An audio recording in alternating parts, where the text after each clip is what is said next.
الحمد لله رب العالمين والصلاة والسلام على المبعوث رحمة للعالمين وبعد. I have this question, inshallah. I'm going to read it and then give the answer to it. A person known for uploading books on his YouTube channel with no regard to copyrights posted a video begging YouTube to unban his channel, which was banned due to copyright infringement. This person also promotes, using his own word, promotes a channel on Telegram that has posted numerous Islamic books that have copyrights with indifference to the rights of Muslim translators, authors, and producers of the books. They have some of your books too, my books, Jalal Abualrub. When confronted, they become rude and belligerent and repeat the statement. The major scholar said, we don't have to pay attention to copyright. What is your response to these issues? Subhanallah. Let me start by saying that for years now, Gulf area countries, including Kuwait, Saudi Arabia, have enacted a strong copyright, intellectual right bill, and they put it within their law. I know. I read the Saudi one, it's in Arabic. It's extensive, strong, mashallah. Jazahumullahu khairan.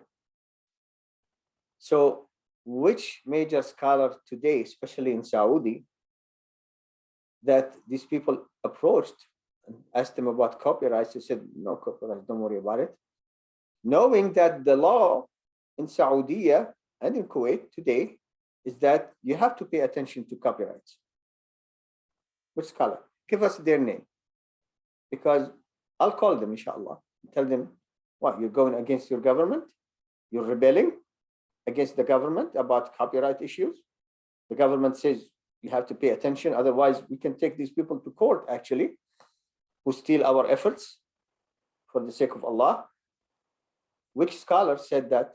Give us the name, because I'm going to call them and tell them, are you doing that? Are you calling, these people to rebellion against the ruler with regards to this halal issue? The government is right to enact. The government is right to enact this law.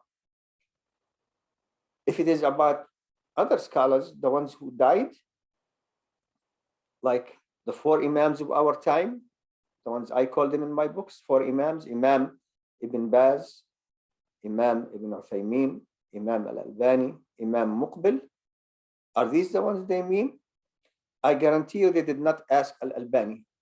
Among the 4 imams, Al-Albani was the only one who depended for his livelihood, for his income, on selling books.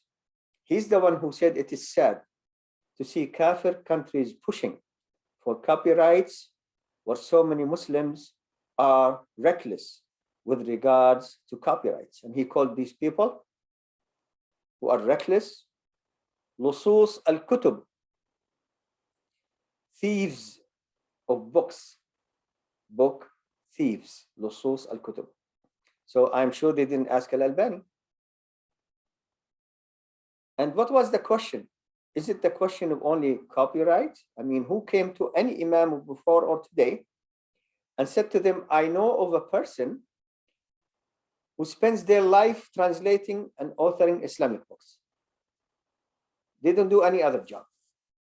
And for their income, they wait until they finish these books, put them, as PDF for sale or as hard copy for sale, spend money, borrow money, cooperate with some organization, all of them independent. No government supports them. And when they finish these products, they're trying to sell these, products to be compensated for their effort and work.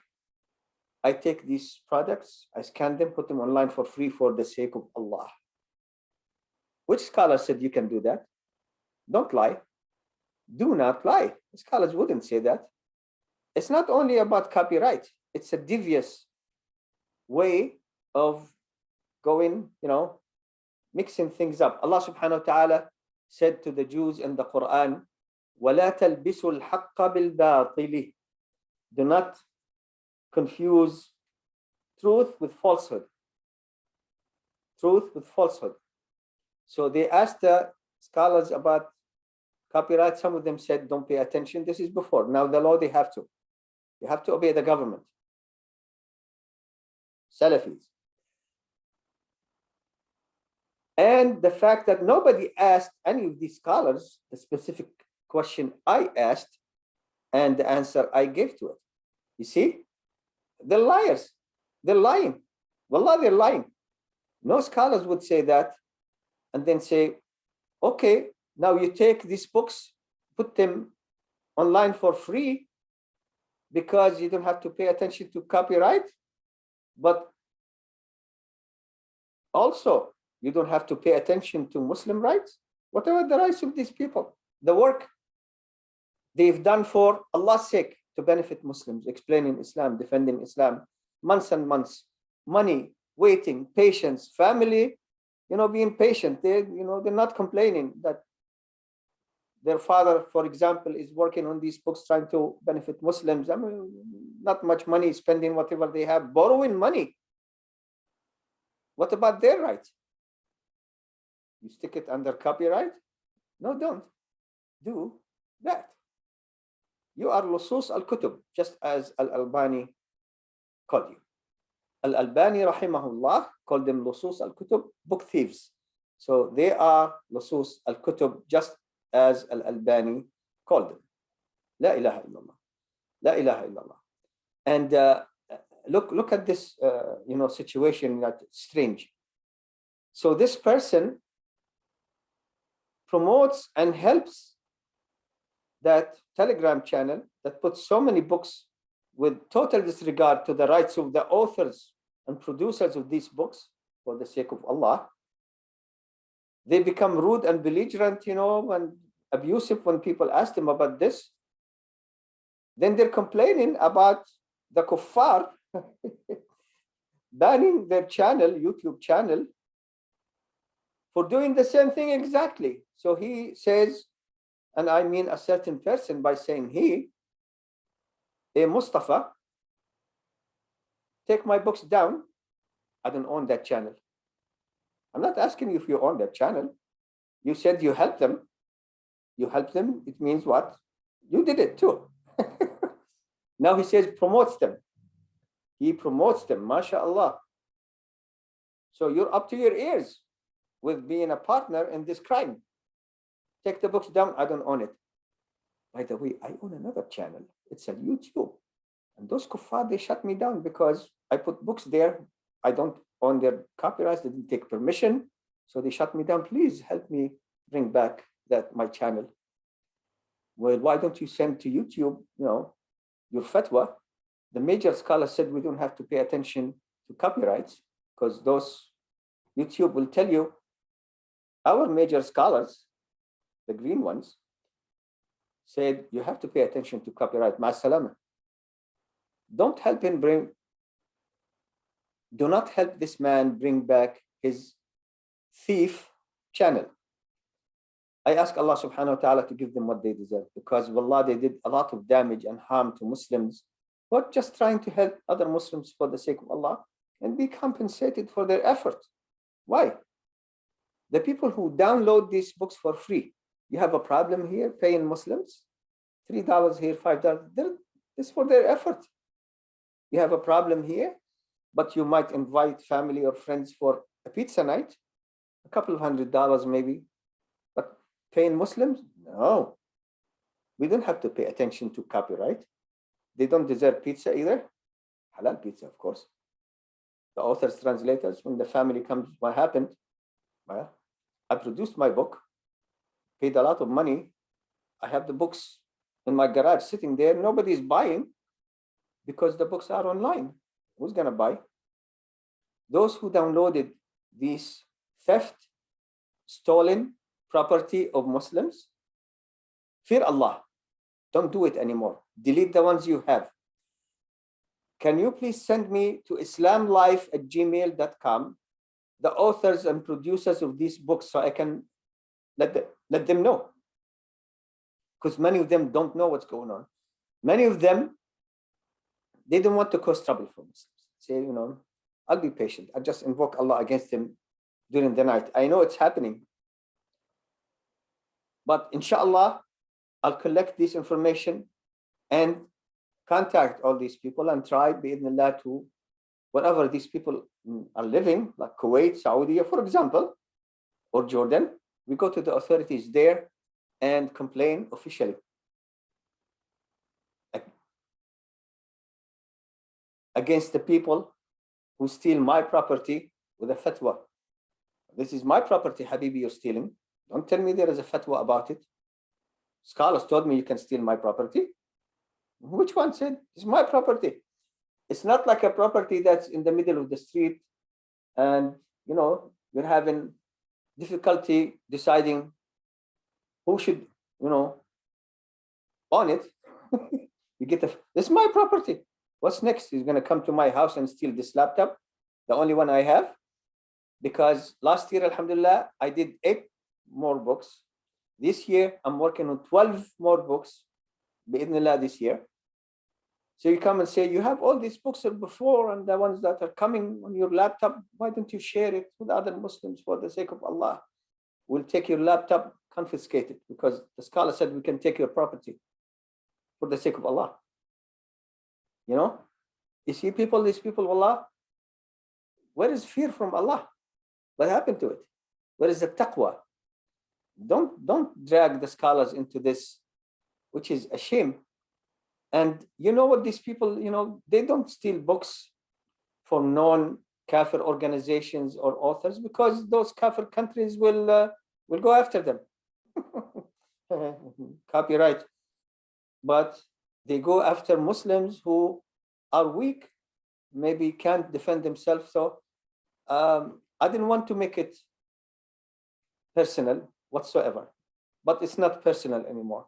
So many brothers and sisters have been damaged and harmed and abused by these book thieves. And we have to stop this, wallah. Don't drag the scholars into this. No scholar said that you can take my property by a fatwa. What kind of nonsense is this? And those who downloading books for free, you are helping in this crime. I know for a fact some brothers who are very ill, they need the money, wallah. And other families who are very poor, who are complaining that people are stealing their books, putting for free on the internet, and they're not getting income from their books anymore. You're telling me this is for Allah's sake? How is it for Allah's sake that you do this to me when I'm trying to benefit you for Allah's sake? La ilaha illallah. And being rude, let me end with this.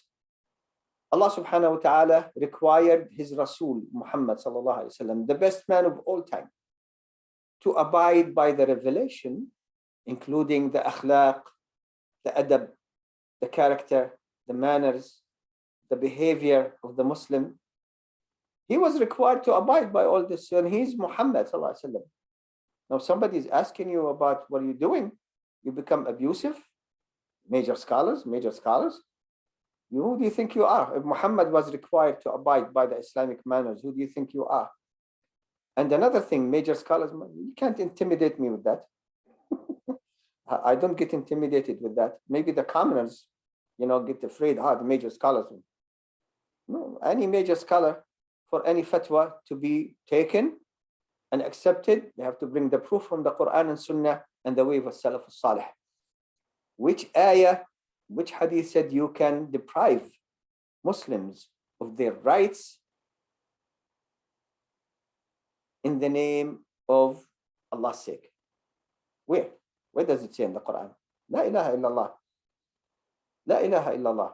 So I want everyone who listened, inshallah ta'ala, to what I said here and watch this video to please help us put a stop finally to this theft of Islamic books and media. I know of a company in Chicago that they used to produce a lot of good media. Some of it wasn't good, and I used to advise them. But also a part of what they produced was good media, all types of media. I visited them a couple of years ago. They're out of business I said, what's going on? What happened? He said, every time we put out some kind of media, for children and things, people steal it. We went out of business. We can't afford it anymore. Thank you very much. This is a plot that will only make Jews and Christians happy to drive independent book publishers, authors, and translators out of business. They're not going to do this anymore. And finally, I know of people who produce books, and they said, I'm not putting my book out now for sale. Why? Because the day I put it out, these people come and make a copy of it and sell it online. So I'm out. La ilaha illallah. I ask Allah subhanahu wa ta'ala to make us people of taqwa, fear of Allah and obedient to Allah. Fear from Allah and obedience to Allah subhanahu wa ta'ala. Alhamdulillahi Rabbil Alameen.